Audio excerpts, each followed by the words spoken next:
Olá, Deus te abençoe. Nós estamos aqui para mais um Papo Teológico.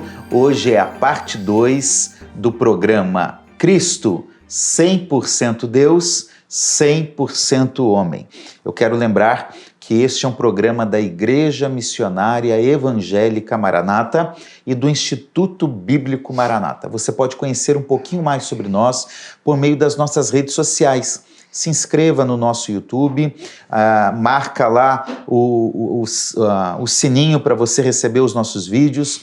Você também pode seguir a Maranata no Instagram e no Facebook e assim acompanhar um pouco mais sobre quem nós somos e o que nós fazemos. Nós estamos muito felizes de ter você aqui e nós vamos dar continuidade com os mesmos amigos e irmãos pastores que estavam no programa anterior. Pastor Patrick, tudo bem? Seja bem-vindo mais uma vez. Tudo bem, Deus abençoe pastor Assir, pastor Marcelo, vocês que estão conosco, que Deus continue nos abençoando. Pastor Marcelo Matias, pastor da nossa igreja em 25 de agosto. É Jardim 25 de agosto? Jardim 25 de agosto. Jardim 25 de agosto, Duque de Caxias, a nossa igreja mais nova, né? E o nosso mais novo pastor. Verdade. É isso aí. Muito bem. Seja muito bem-vindo mais uma vez. Maravilha, pastor Patrick, pastor Assir, que maravilha, que bênção estar aqui mais uma vez. E sei que este tema é um tema que irá abençoar demais as nossas vidas e você que está nos ouvindo e assistindo, porque nós vamos falar da pessoa de Jesus. E eu sei que por isso, mais uma vez, nós seremos abençoados. Amém. Olha só, se você não assistiu a parte 1, volta lá, procura nos vídeos dentro do nosso canal no YouTube e assista, porque vale a pena e também, claro, porque é uma sequência lógica dos assuntos que estão sendo tratados.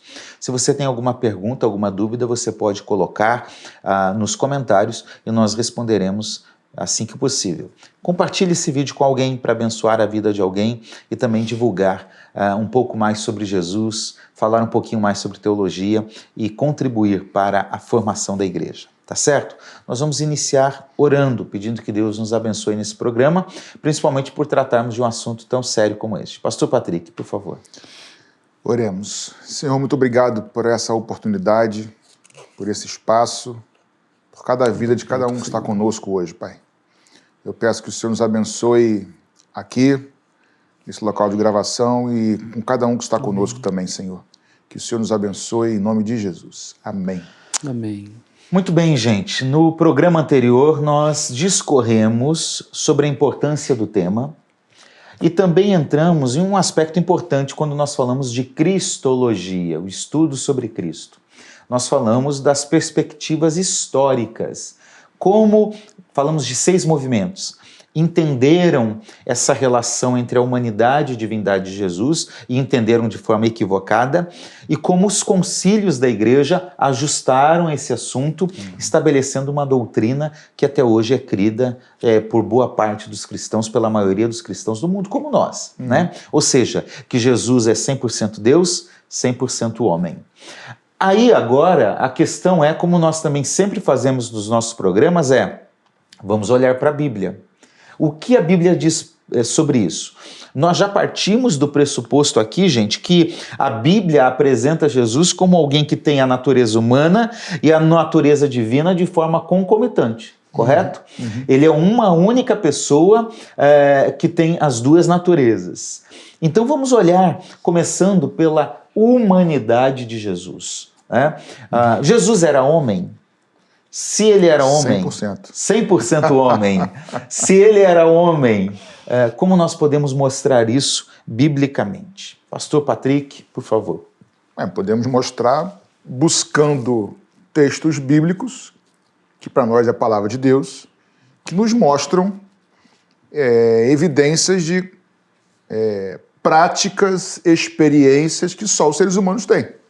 E se a gente encontrar esses textos bíblicos, vamos falar agora, a gente vai comprovar que Jesus era humano, porque algumas coisas quem faz é o ser humano, né? Então, tem coisas que árvore não faz, que animais não fazem, só seres humanos fazem, né? Então, buscando essas evidências nos textos bíblicos, a gente vai encontrar e comprovar de maneira fácil, tá? De maneira bem fácil, não precisa de muita pesquisa, apenas uma leitura simples, a gente já vê a humanidade de Jesus de forma clara, né? Muito bem, então é olhando as Escrituras, né? Pastor Marcelo, o que nós poderíamos falar de início, né? Qual é a prova que nós temos que Jesus é de fato um ser humano, um homem como nós? Pastor Assir, pastor Patrick, tantas evidências da humanidade de Jesus a Bíblia nos narra, no seu nascimento, no seu batismo, teve fome, teve sede, morreu. E nós vamos trazer apenas alguns momentos em que a Bíblia revela o quanto Jesus era 100% homem. Por exemplo, Mateus 11:19 fala: veio o Filho do Homem comendo e bebendo. Característica total de Deus homem, o Filho do Homem. Cedo de manhã, Mateus também 21:18 fala: cedo de manhã, ao voltar para a cidade, Jesus teve fome. Mais uma vez, a Bíblia apontando na direção da característica completamente humana de Jesus. João 4,6 afirma: cansado de viagem, Jesus sentou-se junto ao poço. Era por volta do meio-dia. Ora, a natureza humana de Jesus é claramente expressa nestas passagens e em tantas outras que mostram com clareza que Jesus foi 100% homem.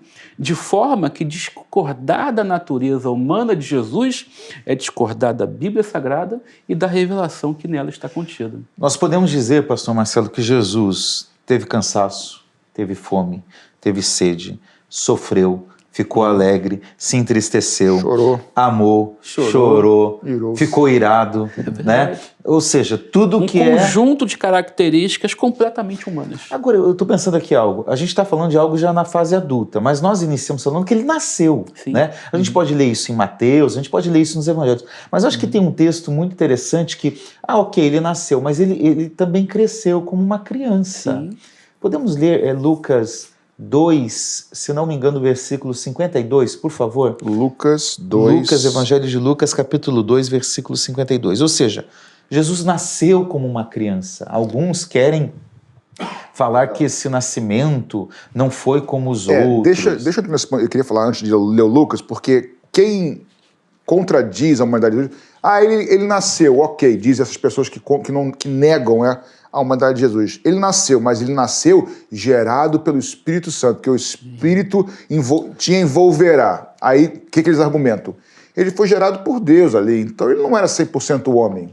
Bem, se ele não era 100% homem, Adão também não era. É verdade. Perfeito. É verdade. Então ninguém é. E a humanidade não toda não é. Então esse raciocínio, ele é lógico, mas não é verdadeiro. Às vezes, então, de novo, o fato de ser gerado pelo Espírito Santo não quer dizer que ele não era humano. Adão foi criado pelo sopro de Deus moldado e nem por isso não era humano. Senão, nem eu, você, ninguém era humano, porque nós somos todos descendentes de Adão. Agora vamos lá, Lucas 2, você falou 50 aí? 52. 52. E Jesus crescia, ele nasceu e Jesus crescia em sabedoria, em estatura e graça diante de Deus e dos homens. Em sabedoria, ele foi adquirindo sabedoria. Com 12 anos ele está no templo, conversando com os líderes. Em estatura, demonstra a humanidade. Crescimento humano. É o processo comum natural de crescimento, da vida. natural da vida. Né?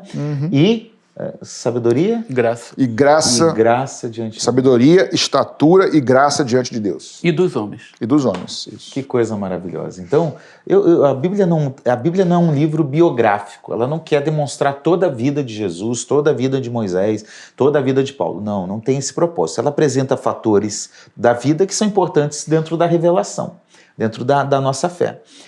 Ainda assim, a gente consegue imaginar que esse dizer de Lucas, que ele cresceu em estatura, sendo Lucas um historiador que pesquisou detalhadamente, é que Jesus foi uma criança comum, como qualquer outra, que foi crescendo, se desenvolvendo, aprendendo e assim por diante. Ele nasceu como um bebê, não nasceu adulto, cresceu normalmente, né? Muito bem, então Jesus viveu como um homem do seu tempo até a sua morte. Outro aspecto da humanidade de Jesus, pastor Patrick, qual seria? Além da questão física que nós narramos de nascer, crescer, desenvolver, ele demonstrou limitações de conhecimento. Porque no momento que ele mesmo sendo Deus, vamos chamar aqui de ele entra no tempo, difícil isso, né? Porque Deus é eterno, ele entra no cronos, no tempo, ele se faz homem, 100% homem, o seu conhecimento como homem era limitado. Ele não sabia de todas as coisas enquanto homem. Como que é isso? Aí é questão das duas naturezas juntas. Mas por enquanto estamos falando apenas da humanidade, não é isso? Não? Isso. Posso entrar na outra, não, é só humanidade por enquanto. Não se antecipa, não. Ele gosta disso, ama isso. Mas o fato é, Jesus por vezes diz que aquele dia e a hora, por exemplo, da volta do Filho do Homem, ninguém sabe, nem os anjos, só o Pai. Então o Filho não sabe. Está falando da humanidade. Como um homem, ele não sabe de todas as coisas. Hoje nós acreditamos que ele sabe. Sim. Claro. Mas é engraçado, porque engraçado é o modo de falar, depois de ressuscitar, lá em Atos, que perguntam, quando o Senhor vai restaurar, ele fala, não vos compete saber tempos e épocas. Ele não fala mais que não sabe. Ele verdade, sabe. ele já sabe. Exatamente. Entende isso?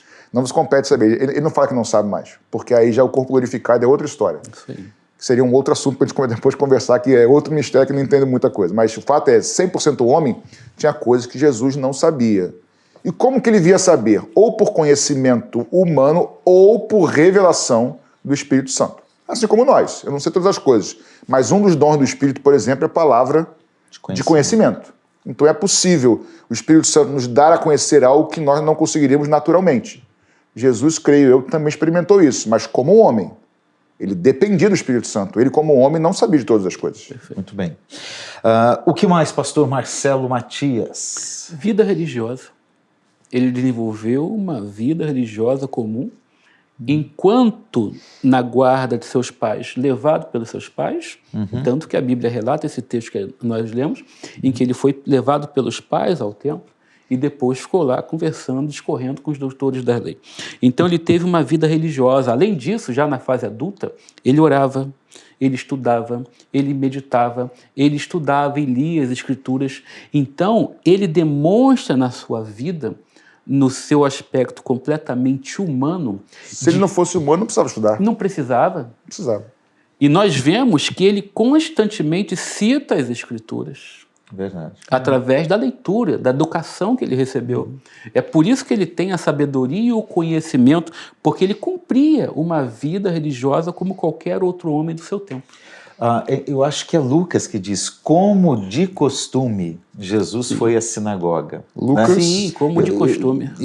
Dá uma olhada se é 4,15. Eu não lembro se é 4,15, mas um dos evangelistas, se eu não me engano é Lucas, ele diz exatamente isso. Como de costume, Jesus foi à sinagoga. Como de costume, Jesus foi orar. Ou seja, não era uma prática, pastor Marcelo, pontual, circunstancial. Jesus desenvolveu uma vida. Cumpria o ofício religioso. E aqui tem algo importante, porque alguns, eu entendo o que querem dizer, alguns dizem, Jesus não era religioso. Né? Ou querem afrontar a religiosidade no bom sentido. Sim. Aqui, a religiosidade que Tiago diz, a boa religião, né? Perfeito. A religião como aquilo que liga o homem a Deus. Jesus foi um homem religioso, ele ia ao templo, ele ia à sinagoga, ele orava, ele conhecia as Escrituras. E Jesus aponta para a gente que se ele, Jesus, foi à sinagoga, foi ao templo, nós não podemos, por causa da pessoa de Jesus, estarmos afastados do templo. É porque esse termo hoje, né, religiosidade, que tornou Exatamente. algo sentido, pejorativo. Né? Pejorativo, é. Mas não é. Mas além de vida religiosa, Jesus foi tentado. Sim, Perfeito. E esse é um aspecto importante da humanidade dele, porque Ele Deus não seria tentado. Não. Perfeito. Deus não pode ser tentado. Ele foi tentado por Satanás e venceu, sem pecado. Vamos ler esses textos, pastor Patrick? Eu acho que nós podemos ler. Quais são os textos? Vamos lá. Mateus 4:4. E aí eu vou pedir ao pastor Marcelo abrir Hebreus 4:15. Mateus, então. Patrick, Mateus 4:4, Marcelo, Hebreus 4:15. Ok. Mateus 4:4 diz, Jesus, porém, respondeu, está escrito, o ser humano não viverá só de pão, mas de toda palavra que procede da boca de Deus. Eu acho que a gente podia ler um outro texto aí, ver se não tem o texto que diz que ele foi levado ao deserto para ser tentado um pouquinho antes. Antes. Um pouquinho, mano. Acho que o versículo 1 ou 2. A seguir, verso 1, a seguir Jesus foi levado pelo Espírito ao deserto para ser tentado pelo diabo. Depois de jejuar 40 dias, 40 noites, teve fome. Então, tem a tentação e tem a fome junto aqui. Tudo aí. Tudo aí, tá aí. Ele foi tentado Jesus foi tentado. Depois o escritor aos Hebreus vai reafirmar isso, não vai? Exatamente, 4,15, Hebreus 4,15. Porque não temos sumo sacerdote que não possa se compadecer das nossas fraquezas. Pelo contrário, ele foi tentado em todas as coisas, à nossa semelhança, mas sem pecado. Muito bem. A mesma coisa ele diz no Hebreus 7:26, porque nos convinha um sumo sacerdote, esse mesmo, como este, santo, inculpável, sem mácula, sem mancha, sem pecado, separado dos pecadores e exaltado acima dos céus. Que bom. Então Jesus, como homem, foi tentado, porque como Deus não deveria sê-lo, e como homem ele não pecou, o que é um grande exemplo para nós. Né? Então, em síntese, gente, Jesus nasceu, Jesus cresceu, Jesus experimentou as limitações que nós temos na vida, cansaço, fome, sede, tristeza, alegria, dor e tudo mais. Ele teve limitação do conhecimento, ele foi tentado e ele desenvolveu uma vida religiosa de acordo com a religião judaica do seu tempo. Isso é o aspecto humano. E do aspecto divino, o que nós podemos falar, pastor Patrick? Como nós podemos começar a entender isso? Bem, Jesus fazia a coisa que ninguém fazia, para começar, né? Falava como ninguém falava, fazia o que ninguém fazia. Primeira coisa, podemos destacar os inúmeros e incontáveis sinais e prodígios que ele realizou, ainda que alguns no passado profetas possam ter feito, e é verdade, fizeram, mas nenhum com a mesma proeminência, assiduidade, frequência. João vai falar que se fossem escritos todos os sinais não caberiam nos livros, só no modo de falar. Então, assim, não foi algo específico. Ele viveu uma vida intensa, curando, salvando, libertando, ressuscitando, levantando o coxo. Então, assim, essas são evidências de sinais que são inegáveis para começar. Isso. E muitas outras coisas também, né? Claro, claro. Os milagres, eles podem ser considerados como um fator que, atrelado aos outros, evidencia ainda mais a divindade. Exatamente, não de forma isolada. Mas aí que tá, mas tem milagres com pessoas. Ele mostra o seu poder sobre a enfermidade, mostra o seu poder sobre a morte. Lázaro. Seu poder sobre a natureza. Entendeu? Então são evidências que, de forma isolada, se fosse só isso, não seria o suficiente, realmente, eu concordo. Mas com outras evidências claras, apenas ratifica de que ele era também 100% Deus, é 100% Deus, na verdade. Muito bem. Ele fala, quero ser curado. Ele fala, levanta. Ele dá ordem ao vento e ao mar. Ele é a autoridade sobre a enfermidade, sobre a morte, sobre a natureza. É ele, o Jesus completamente Deus. É verdade, esse é um aspecto interessante, pastor Marcelo, porque os outros, os profetas do passado oravam a Deus. Sim. Aí Jesus diz, eu quero, eu determino, eu faço. Muito boa. Exatamente. Muito boa. Ele é bom, cara. Muito bom. É a inspiração aqui, cercado de sabedoria.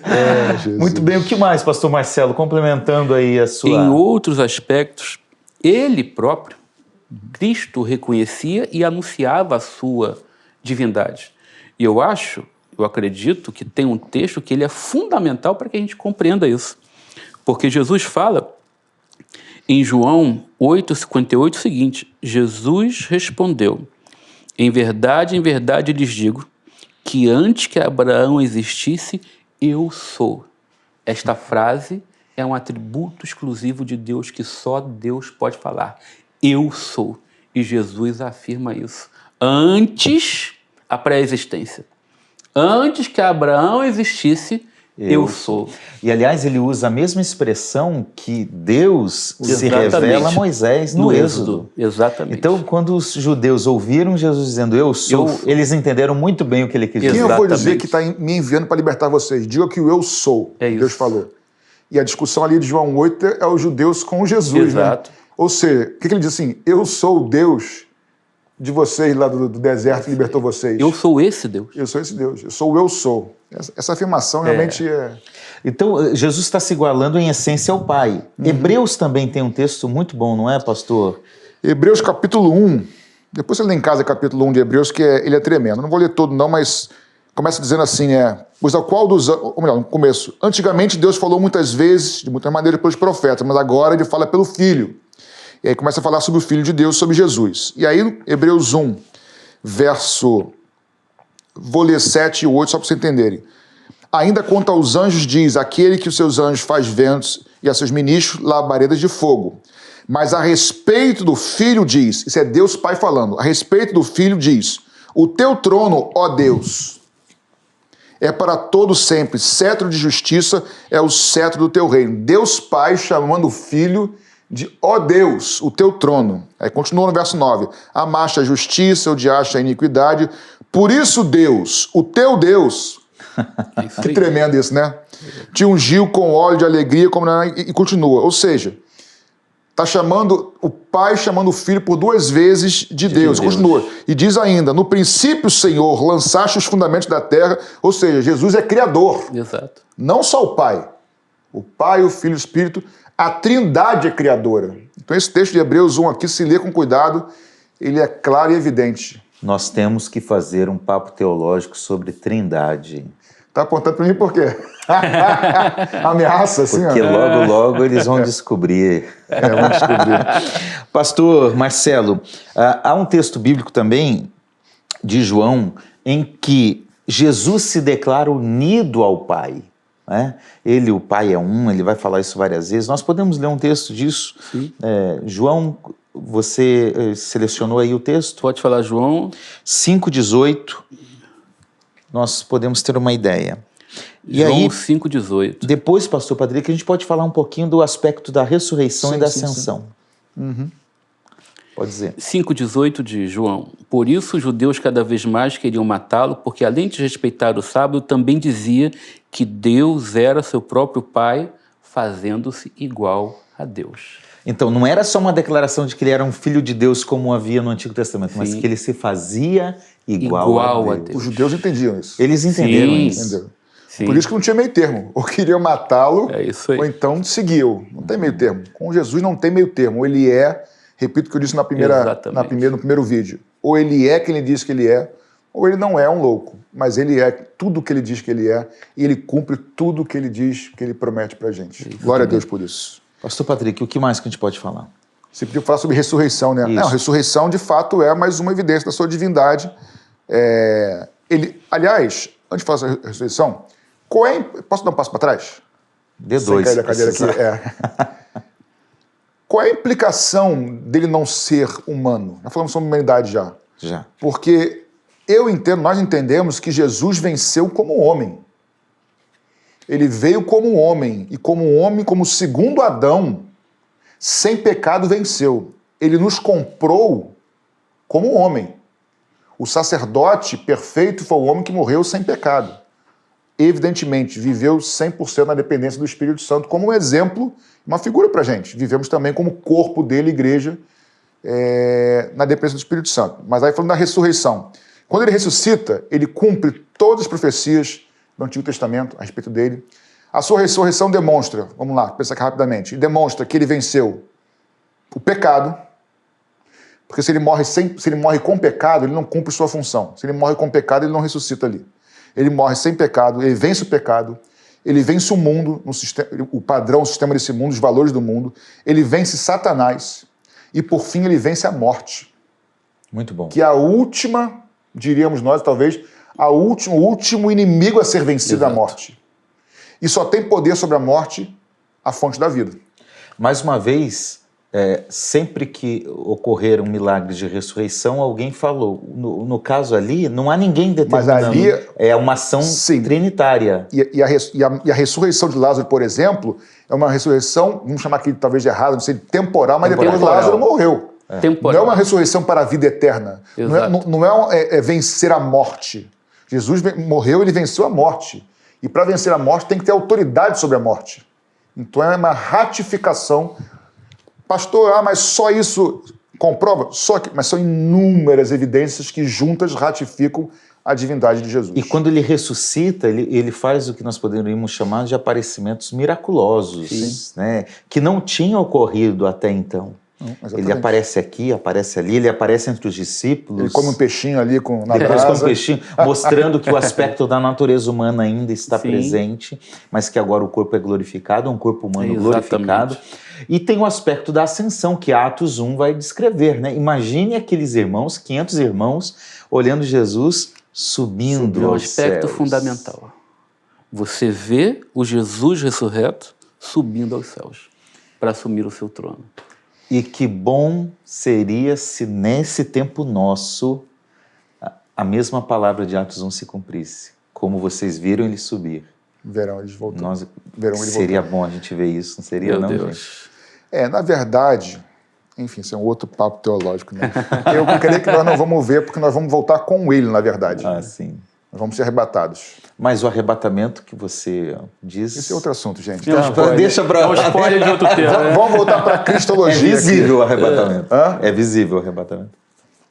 A doutrina pré-tribulacional diz que é invisível. Eu discordo um pouquinho, porque os exemplos bíblicos são visíveis, mas isso deixa para É outro assunto. Outro assunto. Muito bem. Nós poderíamos falar que Jesus, mesmo estando ali naquele tempo da sua natureza humana também, concomitante à natureza divina, ele exerceu algumas ações, falou algumas coisas que seriam prerrogativas divinas? Com certeza. Pastor Marcelo. Sim, sem dúvida nenhuma. Perdoar pecados, por exemplo, seria uma prerrogativa que nenhum profeta, nenhum líder religioso poderia fazer. Apenas a pessoa de Jesus. Ele faz isso, por exemplo, com o paralítico, Marcos exatamente. 2. Ele diz, perdoado estão os teus pecados. E os judeus ficam furiosos na época. Como assim? Porque eles entendiam. Quem é este? Prerrogativa de Deus, isso. Essa pergunta, quem é este? Como assim? E ele então dá continuidade para que saibais que o Filho do Homem tem poder para perdoar pecados. Te ordeno, levanta-te e anda. Mas nenhum líder religioso, nenhum profeta, ninguém na história da humanidade tinha essa atribuição, esse poder de dizer, perdoados estão os teus pecados, apenas Cristo. Muito bem. O que mais, pastor Patrick, ali nesse sentido de prerrogativa divina? O que a gente pode incluir? Jesus ele reinterpreta a lei, né, na mudança da lei para a graça. Não sei se ele reinterpreta ou se ele dá o verdadeiro significado da lei. Verdade, né? verdade. Reinterpreta no sentido porque estava interpretando errado, na verdade, né? Sim. Dá o significado. O poder de salvar é uma prerrogativa somente divina. Aquele que ia nascer, Mateus 1,21, salvará o seu povo dos pecados deles. É isso. Só Jesus. Só Jesus. Só Jesus Deus salva. Só Jesus salva, só Jesus sendo Deus. É isso aí. Ou salvaria. seja, esse é o motivo. Se ele não for homem, tem complicações. Se ele não for Deus, também tem complicações. Muito bem, gente. A gente já pegou alguns textos bíblicos, não dá para a gente se deter a todos, tá?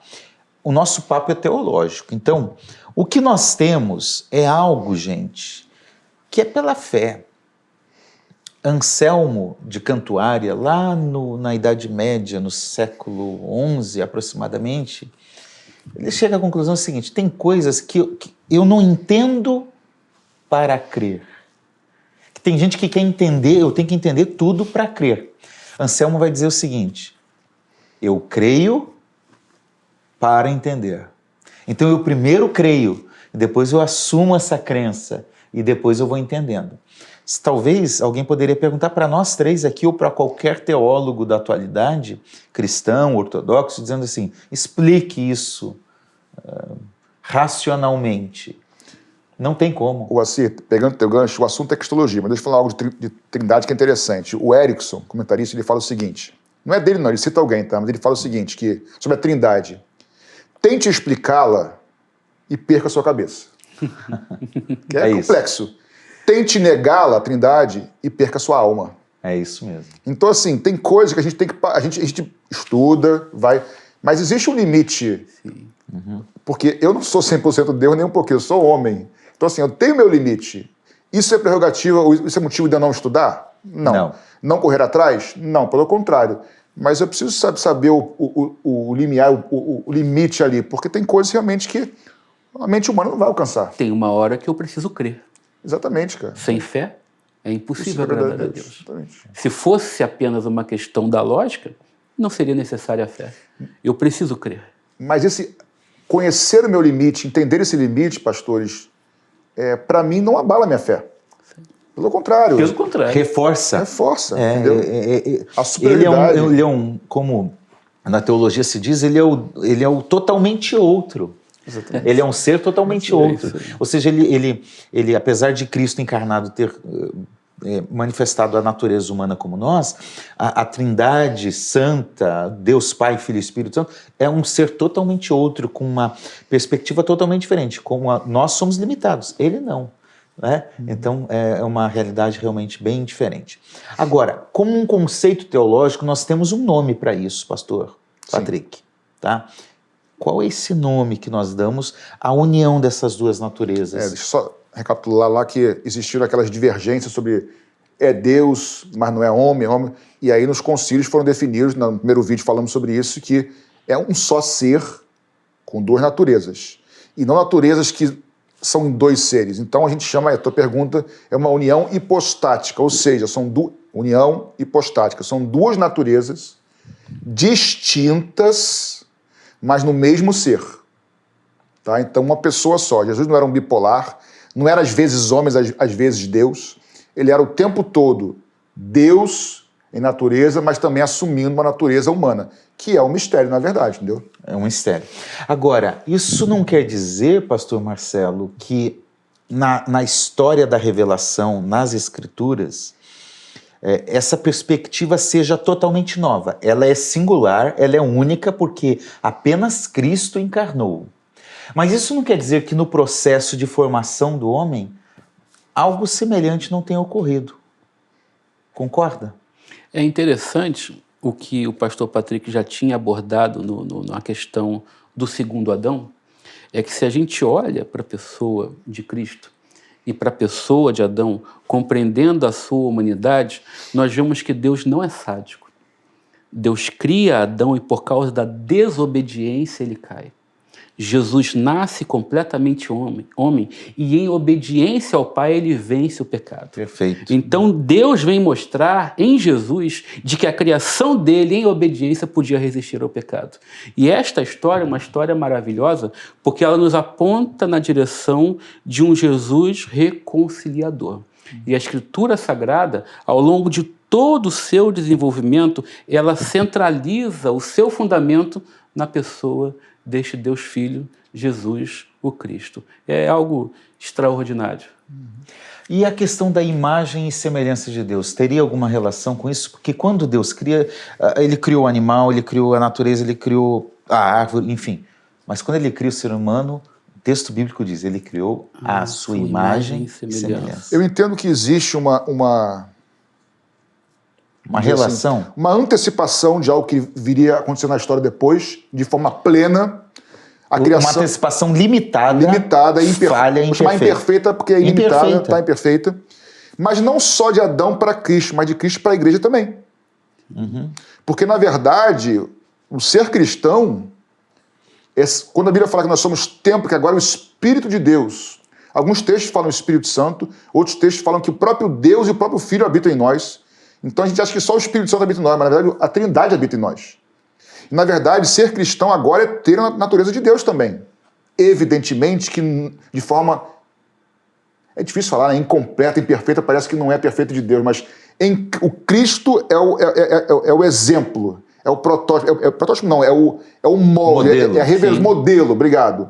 Mas isso é uma figura também com a igreja, porque nós também temos em nós hoje a natureza de Cristo. E de glória em glória, essa imagem vai sendo aperfeiçoada, até chegar à estatura perfeita de Cristo. É evidente, pastores, por exemplo, um dos atributos de Deus, e falamos no primeiro vídeo, né, que atributo tem a ver com qualidades da natureza, não função, da natureza de Deus. Um deles é ser eterno. Embora a Bíblia fale para nós que vamos morar com Cristo na eternidade, ser eterno, o nosso eterno é para o futuro. Na matemática não tem o mais infinito e o menos infinito, mas, na verdade, nós vamos ser eterno para frente na história.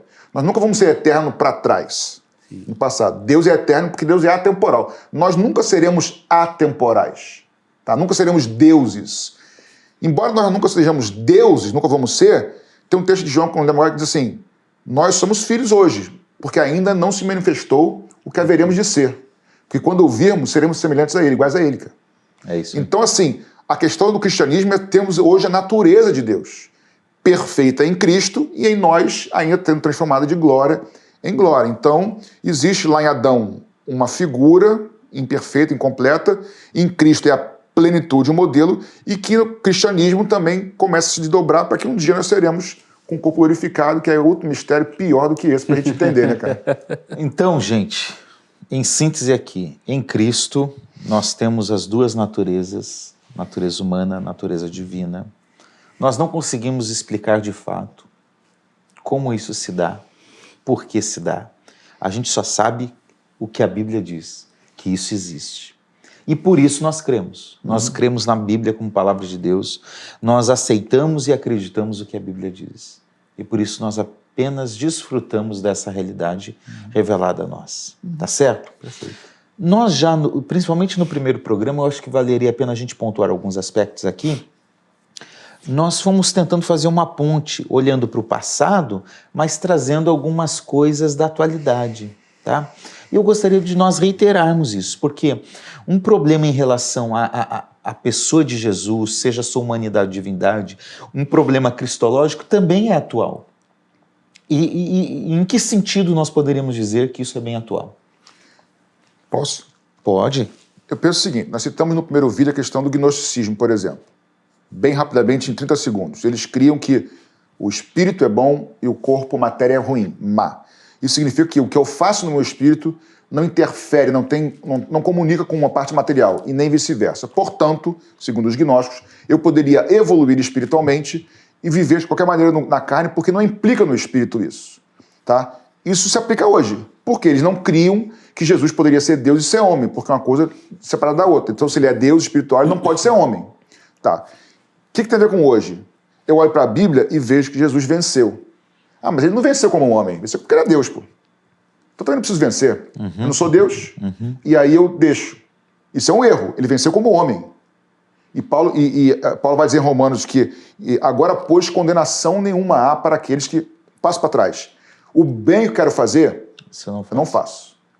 O mal que eu não quero fazer, esse eu faço. Alguns leis deixam assim, tá vendo? Paulo era Paulo e vivia em pecado aí, ó. Não conseguia controlar. Mas Paulo está dizendo isso. Ele diz, que miserável homem que sou. Quem me livrará do corpo dessa morte? Paulo está fazendo a transição da lei para a graça ali. E aí ele diz, agora, condenação nenhuma há para aqueles que estão em Cristo Jesus. Por quê? Porque vive pelo Espírito e não pela carne. Porque o que era impossível na carne, agora é possível pelo Espírito. Ou seja, é possível viver diferente pelo Espírito Santo. E Jesus viveu diferente porque ele viveu pelo Espírito Santo. Então, quando eu entendo que ele era homem e venceu por causa da dependência do Espírito Santo, eu também posso vencer. Lógico, eu tenho aqui e eu lá. Mas o fato é, essas semelhanças de dizer que a carne é ruim e que o Espírito é bom, isso é um engano. Isso, por exemplo, a hipergraça ensina isso. É isso aí. É a graça, você vai ser salvo porque ele te ama, parará, não importa o que você faça na carne, você vai crescer, você pode, decora a Bíblia, não precisa viver, porque a carne é ruim, o Espírito é bom. Isso é engano, gente. A hipergraça é um engano. É bem atual isso, na verdade, hoje. Os judaizantes também, pastor Marcelo, seria um problema? Nossa, sem dúvida, sem dúvida nenhuma, porque ao trazer aspectos da lei, da religião judaica para o cristianismo... Elementos judaicos? Elementos, vários deles, eles simplesmente anulam a suficiência de Cristo. Ele diz que Cristo não é tão suficiente assim, porque a gente precisa desses elementos para nos achegarmos ao Pai. Então, a gente vê, 2000 anos após o surgimento dessas heresias, dessas doutrinas equivocadas a respeito da pessoa de Cristo, a gente vê nos nossos dias movimentos surgindo a respeito de distorcer a essência da pessoa de Cristo. E mais uma vez eu digo para você que nos assistem, esses movimentos só são bem-sucedidos se eles alcançarem aqueles que os sigam. Sem alcançar os seus seguidores, esses movimentos morrem em si mesmo. Quem não irá seguir esses movimentos? Aqueles que creem na palavra, aqueles que creem que Jesus é completamente Deus, é completamente homem e é suficiente em si mesmo. Direto ao ponto. A gente não precisa de kippá, de estola sacerdotal, de Torá, de Torá isolada, sem a outra parte, de castiçal, Castiçais, é isso. do que Celebrar festas judaicas. de celebrar as festas judaicas, Pano de saco. de se vestir de pano de saco. Nós não precisamos de nada disso, isso era sombra, isso passou. Cristo é o centro do culto. O problema é que as pessoas querem criar um ponto de contato. Exatamente. Para prender, aprisionar, e não para trazer a liberdade que é em Cristo. Quando você citou sombra, o autor de Hebreus, no capítulo 10, vai dizer no versículo 1 que a lei e toda a antiga aliança, ela é uma sombra. Não precisa dos bens futuros. O que é uma sombra? A sombra, quando você olha para uma sombra, você consegue enxergar o quê? O contorno. A sombra mostra a forma, mas a sombra não mostra conteúdo. Então o Antigo Testamento mostrava a forma do culto. O Novo Testamento mostra conteúdo, mostra o porquê lá dentro. A lei não podia transformar ninguém, mas Cristo pode nos transformar. Para essas heresias aí, não precisava transformar. Dentro da hipergraça tem esses humanizantes que querem transformar Jesus tão legal, tão descolado, que falam, não, Jesus pecaria também. Já viu isso por aí? Eu prefiro nem ouvir isso, cara. Eu também.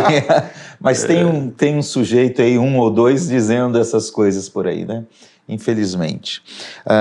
Lembrando também dos unitários, daqueles que tiram a Trindade. A gente vai fazer um trabalho sobre a Trindade, um programa sobre isso, mas tiram a Trindade e aí desconstrói tudo, porque se o Pai e Cristo são um, no sentido da mesma essência, da mesma natureza, são pessoas distintas, mas cada um é uma pessoa que se manifesta para formar esse Deus que nós cremos na sua totalidade. Quando eu rejeito o Pai, eu rejeito o Espírito, eu estou rejeitando a Cristo, como nós lemos. Concorda? No unitarismo, se não me engano, eles nem entendem como pessoas distintas.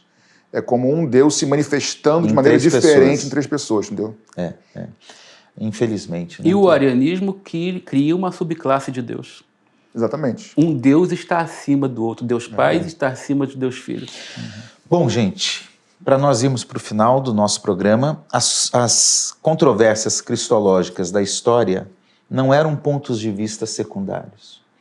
Nós temos, a Igreja Missionária Evangélica Maranata tem a sua forma de crer, às vezes nós temos uma diferença secundária. Com certeza. Com os nossos queridos irmãos batistas, queridos irmãos presbiterianos, queridos irmãos assembleanos. Nós temos pontos de vistas secundários. Com certeza. Mas a questão cristológica não é uma questão mesmo. secundária. Elas são verdadeiras heresias, como você desde o início falou, que deturpam a essência da fé cristã.